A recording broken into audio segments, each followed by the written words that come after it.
ఇప్పుడు మనం చేయబోయే ప్రక్రియ పేరు బాణామతి. అంటే రేణుకా అవతారాన్ని నీలోకి ఆవహించి శత్రువుని నీ ద్వారా బలివ్వడం. ఈ విద్యలో నువ్వేమాత్రం ఏమరపాటుకున్నావా కళ్ళలో నుంచి నోట్ల నుంచి రక్తం వచ్చేస్తావు. అంత ప్రమాదకరమైన సాధనిది. ఎంత త్రికరణ శుద్ధితో చేస్తావో అంత త్వరగా రేణుకా అవతారం నీ శరీరంలోనికి ఆవగిస్తుంది.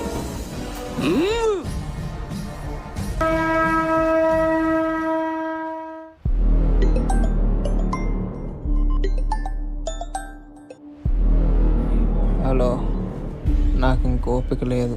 మార్నింగ్ ఫోన్ చేస్తా.